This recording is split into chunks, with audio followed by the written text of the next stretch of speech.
Well, I'll have to bear with me if I seem just a smidge distracted today. My 10-month-old, actually, as of the releasing of this video, my 10-month-old Jack just moved in to his sister's room with her. Our son no longer is in our room, but he is now in her room. I'm currently recording this during their first nap time together in the room. She wanted him to move in there so bad, and she's been asking and asking and asking for him to move in because she doesn't want to be alone in her room anymore. So it finally happened, 10 months old, and he doesn't currently sleep through the night all the way, so it's going to be interesting. So excuse me if I'm just a bit distracted. It's special and also kind of like a big deal, right? My kid's growing up. Today, I want to talk about something else that's kind of special.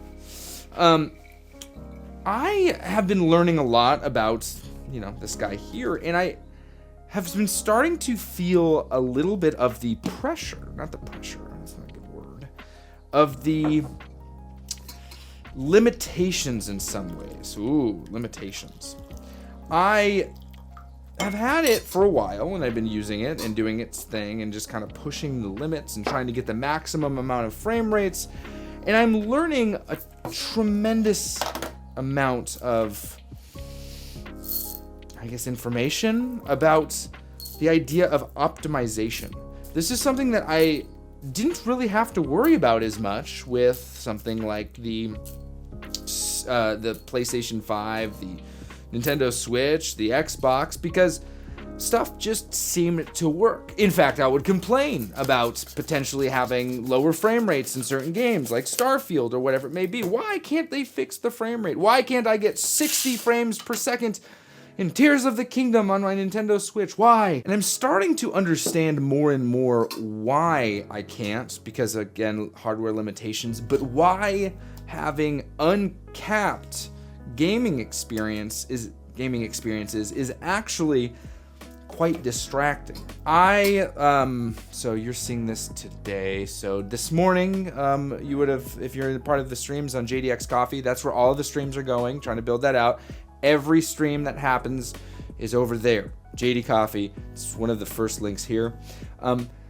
I streamed Ni no Kuni 1. It runs very, very well on the Steam Deck. I mean, upwards of 100 frames plus per second on my actual TV, right? Because my TV, I get 120 frames per second. And yes, I'm actually playing my Steam Deck through the dock on the TV itself. Not a monitor, not through the display port, just plain old HDMI 2.1 TV. It's great. It's awesome. It's beautiful. I am enjoying it. But I feel something that I don't feel with any other system. One is, textures are a challenge because the scaling isn't always perfect. And so learning what, the different texture upscaling things that exist, that is huge. That is something that FSR, whatever, I forgot what that stands for, but fidelity super resolution or something like that. It is interesting. It basically takes a lower resolution image and upscales it to make it look like a higher resolution image. Smooths it over and it cheats the system. Well, I can tell you that when you're sitting this close to a 4K OLED panel, there's no amount of FSR that can take place that is going to convince you that what you're looking at is truly a 4K image. It may get really close, but I was playing on my PlayStation 5, playing Final Fantasy VII Rebirth, and I know that they're doing some hokey upscaling kind of thing going on there with their, not quality, but their performance mode, and I can tell you, they ain't fooling no one. Before they dropped their update, it was blurry, and the edges were kind of jagged at times.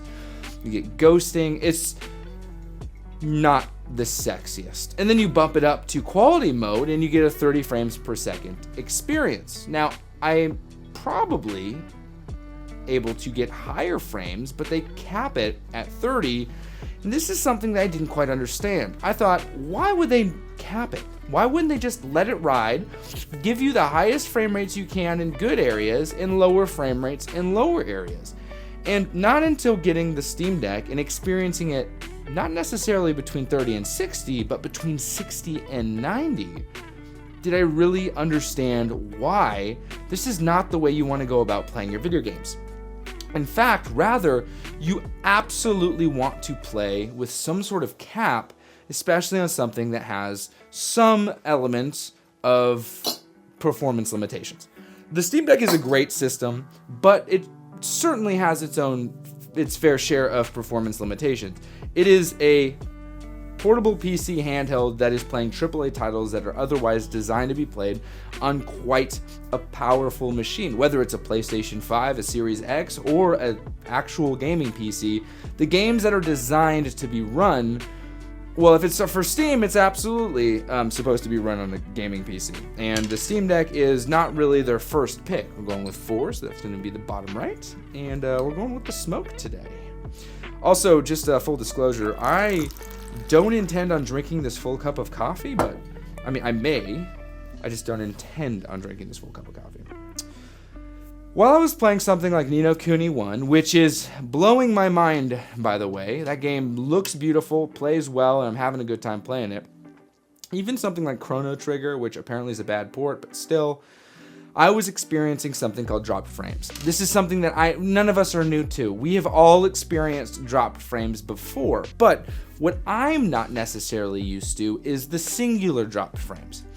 I've played games like Tears of the Kingdom or Breath of the Wild. Breath of the Wild being absolutely notorious for its frame dropping situations, going into the Lost Woods, the Korok Forest, and all of a sudden you're looking around and you're dropping to I don't know, it seems like it's 19, 20 frames per second from 30. Maybe it's more, I'm not sure. I don't track it, but it is dropping for sure. Now, on something like this, I get a really weird type of experience. It's not a dropped frame and now I'm in a low performance area, it's a stutter. It's a skipped frame where I'm going and all of a sudden I get a jolt, a hiccup. And it only happens if I'm trying to push a game to its maximum frame rates, right? So this can run games at 90 frames per second. That doesn't mean I should try to do that. Rather, I should actually try to get as close, if not right at 60, allowing it to be able to push to the 70s, 80s, even 90s, but capping it so that I never experience that stutter. Because I can get a somewhat interesting and in some ways very distracting gaming experience on 80 to 90 frames because of a quick skip because of a frame drop versus locking it at 60 and that quick skip will just never happen because the game is functioning way higher than what I'm capping it at. And it got me thinking about the console gaming situation and all the different games that exist, and actually helped me understand where the limitations may lie. Right? A lot of us looking at these gaming situations are like, well, we have 30 or 60. There's really nothing in between. Now, I don't know what's necessary to get a 45 or to get a, whatever it may be, or a 40. I don't know why those types of frame rates aren't necessarily happening.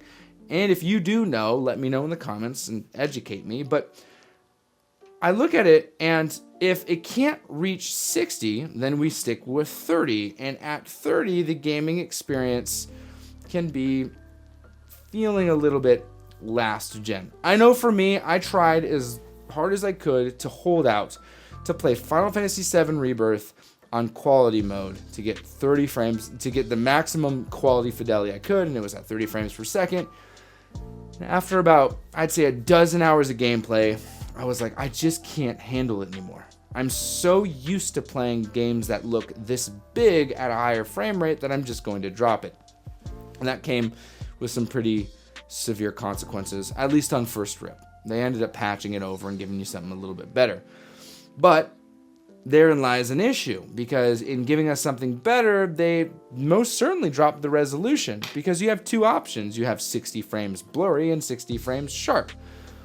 60 frames sharp is probably them dropping down the resolution even more and adjusting the different settings, and blurry is allowing them to boost some of the performance and give you that good old whatever. FSR, right? Isn't the FSR, is it FXR? Isn't FSR like a Subaru? No, that's Subaru FSR.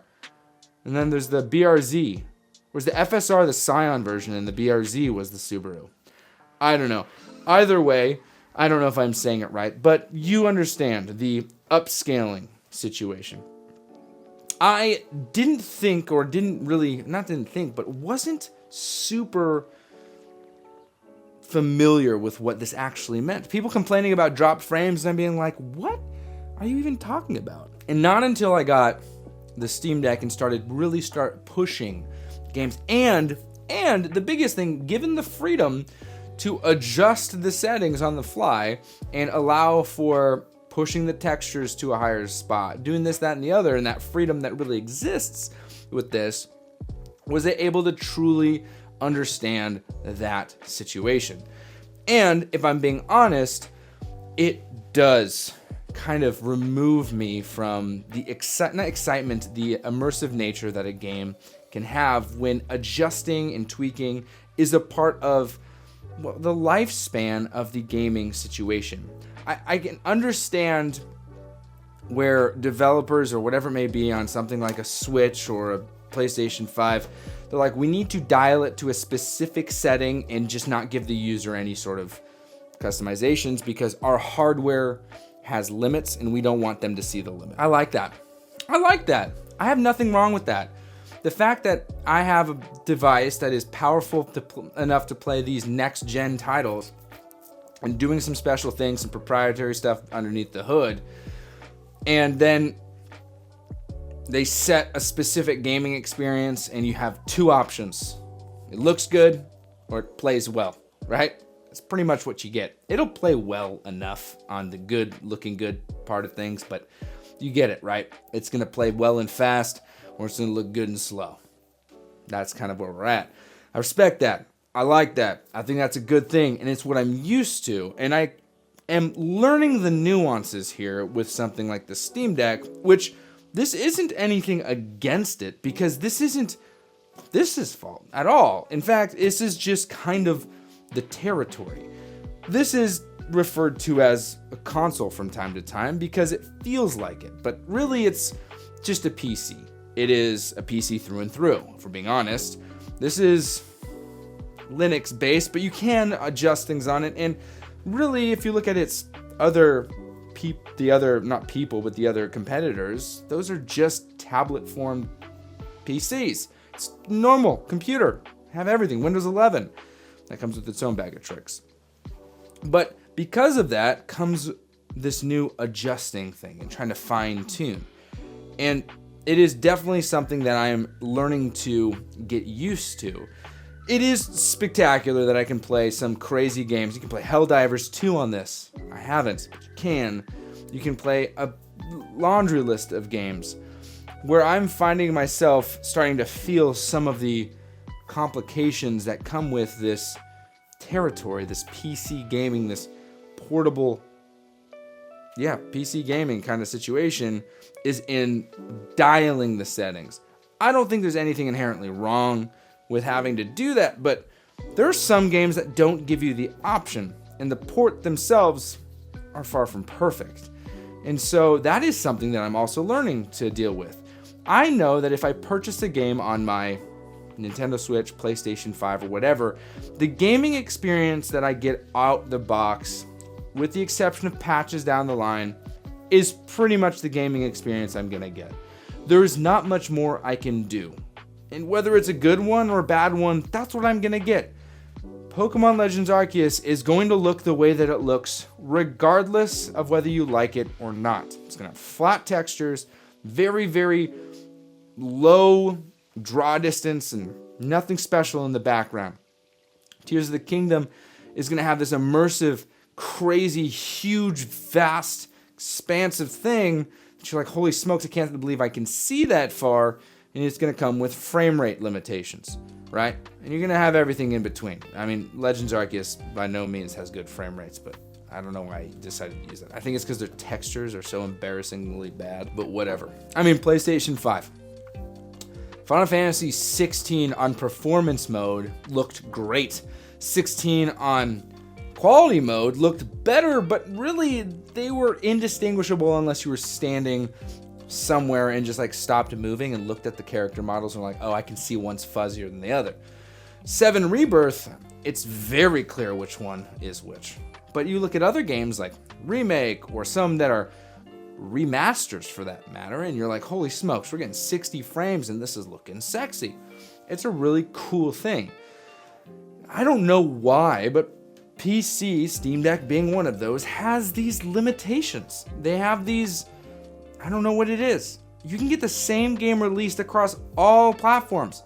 Jedi Survivor is a really good example of when this happened. And across the platforms, they just all function very differently. Xbox, PlayStation being a somewhat okay experience. Sure, there was the ray tracing issue and the water textures, but we're nitpicking here. But over on the PC, it was almost unplayable, at least on launch. This is something that seems to be repeated. I don't know if it's because PC is harder to develop for. I really don't know. But it's something that I'm realizing that as I transition out of console over to PC, it's not seamless. Not even a little bit. There's a lot of learning that needs to be done, but also there is a little bit that you have to be willing to let go of. And one thing that I would praise about console gaming and definitely criticize about PC gaming is the idea of stability. Now, what you're trading in for that stability, I think is far more valuable. I think in most instances, since an all-digital future is imminent, PC does a better job at making you feel like your digital purchases are yours to keep. And in some ways, it actually is true. You can download them and keep them offline or whatever. I mean, most games you have to have online access anyway to play them, but it's a different conversation for a different day.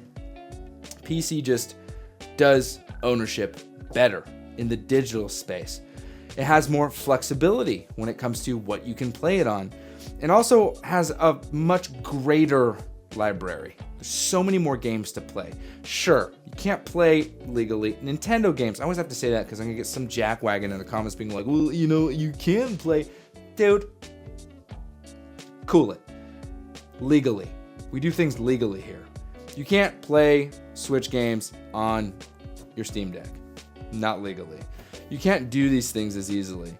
And so there are those limitations in libraries, but if we're gonna go freaking numbers, you got more on the PC side of things. And you get to play some pretty wild indie titles too that are otherwise lost on the console gamer for many reasons. One, because maybe the indie developer hasn't even made a console version, or 2, because it's buried so deep in the, store, whatever store you're purchasing from, because AAA titles are pretty much the big main push of these giant things. Sure, you're going to get stuff like Tunic and these other Sea of Stars games that are somewhat indie developed, or I guess they're fully indie developed, and they're going to do very well, thanks to something like Game Pass, which brings them to, cheap gamers. That's pretty much what Game Pass does. It goes, hey, I'm not willing to buy a new game, so let's do this. I'm noticing a difference between Game Pass users and Steam users. Sure, there's a crossover and someone's gonna be like, I use both. Whatever, dude. Comment, type away, get mad, it's fine, because I get engagement. But Xbox Game Pass users are reluctant to buy games because it could be free. Steam game users or Steam whatever users, PC users, are reluctant to purchase a game full price because they could get it cheaper. At the end of the day, Xbox gamers own nothing, and Steam users or Epic Games or CD Keys or whatever, PC gamers, that's a better way to put it, Xbox gamers and PC gamers, Xbox gamers don't own anything, PC gamers own way too many things. Because they can get every Red Dead game for $1.05 on a sale. Or they can purchase every single Mega Man game for $27 on Humble Bundle. Yeah, I did that last month.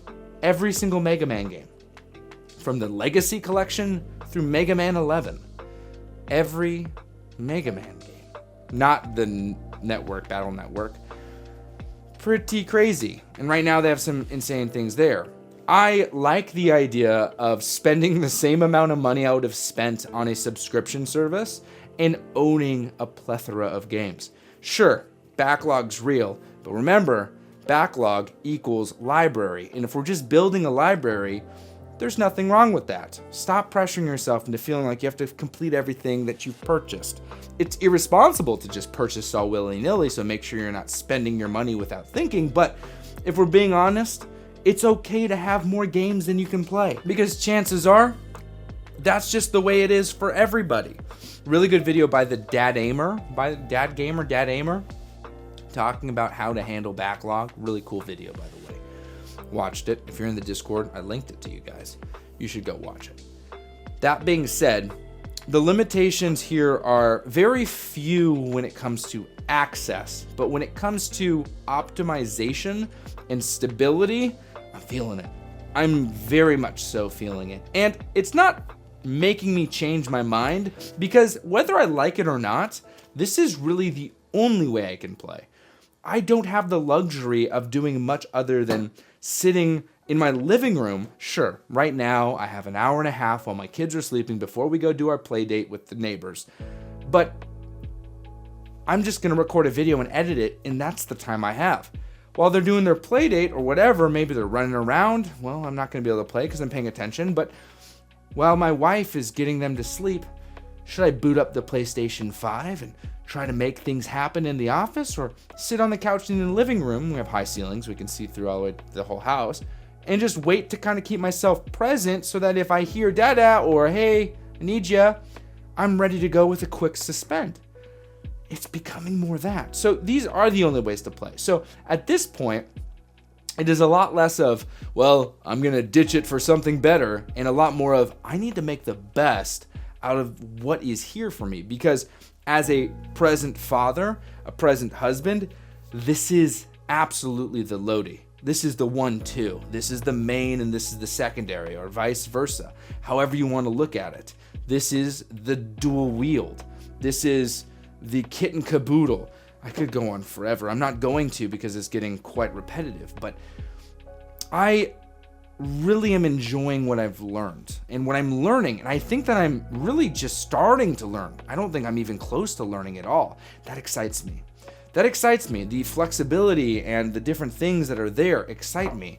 What I've learned, the biggest lesson I've learned is it is not going to be a stable experience. It's going to be good, and some games are going to be rock solid, but it is not consistent. There is nothing consistent about PC gaming, and that is something that I'm learning, and there's nothing wrong with that, though. There's nothing wrong with that. You can get as close to consistent, but it takes a tremendous amount of work, and even when you think you got it dialed, you enter the wrong environment, and all hell breaks loose, and you're like, okay, I thought I got locked 60. Not here. Now we're down to 47. And then you go like, should I just be at 45? Right? So many options. I think this is great. It's super cool. But just know what you're getting yourself into. Definitely think, dads, that this is the play, but you be the judge. What am I missing, though? Let me know in the comments. There is a Discord that is popping off. It's crazy. Access is only if you're a dad. It's really easy to become a dad. It's the channel membership. You don't actually have to have children. It helps because we talk about it, but become a channel member and you get access to the Discord. It's changing people's lives. Join the live streams. Why did I say it like that? That is happening at 5:30 a.m.s. I think we're doing Tuesday through Thursday. I think that's how it is. Right now we're on the big push to get monetized, so there's going to be a lot of streaming, and just a lot of it. And we're going through Ni no Kuni 1.